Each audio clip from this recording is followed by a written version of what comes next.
Құдайберген Базарбаевич, сіздер мысалы мына урматтуу президентибиздин жарлыгы менен бул соцконтрактта бүгүнкү күндө быйылкы жылкыга 10 000 кишиге пландаштыргансыздар да? Быйылкы жылга 10 000 үй-бүлөгө деп берилген. Канчасы берилди уже? Бүгүнкү күндө болсо 9500 үй-бүлөгө берилди. Бул өтө жакшы программада, себеби мисалы кечеги күндө аз камсыз болгон үй-бүлө болуп аткан болсо, бүгүнкү күндө мисалы ушул мамлекеттин жардамынын негизинде ал уже ишкер, салык төлөөчү, жумуш орун түзүүчү болуп саналып атат да. Бирок эми ошону тандап алууда кандай, кайсы жол менен тандап атасыздар? Жана башында мен айткандай, бияк болсо эки этап бар. Биринчи этапта болсо айыл өкмөт деңгээлинде, айыл өкмөт, айыл кеңештин депутаттары ошолор баардыгы биригип, биринчи этапта ошолор эме отбор кылат да. Андан кийин ошолор болсо ошоки тизмени районго жиберет. Районда акимдин орун басарынын башчылыгында дагы бир комиссия бар. Ошол комиссия жыйынтыгын чыгарат. Рахмат. Себеби бул жыйынтыгын бериш керек дегенде, мисалы азыр 10 000 киши деп атасыздар. 10 000 кишинин жок дегенде, мисалы 7 000-ден 8 000-ге чейинки кишиси ушул сиздер айткан программаны калыптанып кетсе, бул өтө чоң, бул көргөзгүч болот да. Кийинки жылга дагы азаят. Ошондой эле ушуга параллельно дагы бир программалар барбы ушул сыяктуу? Эми бул программа жаңы. Биз муну жаңы эле өнүктүрүп атабыз. Андан кийин ушул эки программа монтип туруп калбастан бизде дагы бир-эки жакшы ойлорубуз бар. Аны болсо азыр биз Минфин менен сүйлөшүп атабыз.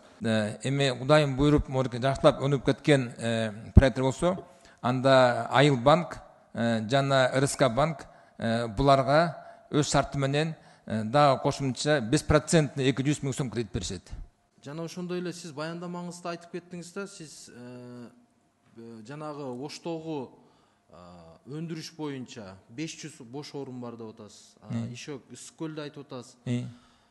Мисалы ошону менен бир катар эле 98 000 айланасында бош кишилер бар деп атасыз. Ошону түшүндүрүү иштерин ким жүргүзөт? Мисалы, может, ал кишилер таппай жүргөндөр ошол жумушту. Эмне себептен бош орун турат ал жерде? Жанакы 98 000 адам баардыгы биздин башкармакка келген адамдар. Ошол 98 000 адамга бүт баарына биз вакансияларды сунуштайбыз, көрсөтөбүз. Андан кийин бирок дальше болсо уже булардын өз эмеде эркине. Бул жерде Билим берүү министрлигинде Уланбек Абдулазизович, сиздер мисалы бизде мамлекетте канча профтех лицей бар? И ошо жылына канча ошондой биздин кесип ээлери бүтөт? Урматтуу Алим Шарабаевич, рахмат. Биринчиден, бүгүнкү күндө 100 кесиптик, башталгыч кесиптик лицей бар Кыргызстан боюнча. Анын былтыркы эсеби боюнча 22-23 окуу жылында 32 700 бала окуган. Бүтүрүүчүлөрдүн саны бүгүнкү күндө 22 жылы болгондо 8700 болгон. Жумушка ошонун орношкон 67% жумушка орношот. Булар жанагы жеңил өнөр жай, тигүүчү, айыл чарба, столяр, облицовщик деген ошондой кесиптер боюнча алар жумушка орношот.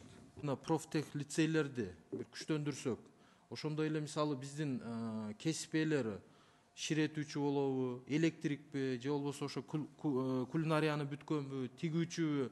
Азыркы күндө чындыгында мисалы бизде канча жеке ишкерлер, же болбосо мамлекеттик ишканалар, жумуштар түзүлүп атат, бирок биз кадрга муктажбыз.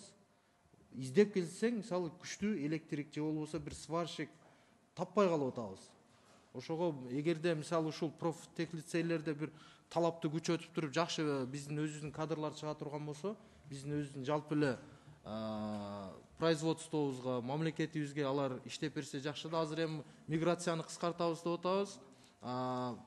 Кээ бир тармактарда мисалы сыртка караганда биздин өзүбүздүн мамлекеттин ичинде айлыктар жогору болуп атат. Мисалы 50 000, 60 000, 100 000 деген бул чоң акча. Азыр мисалы сырт жакта деле эсептеп келгенде андан аз болуп калып атат. Ошондо бир көңүл буруп койсоңуздар, сунуш катары.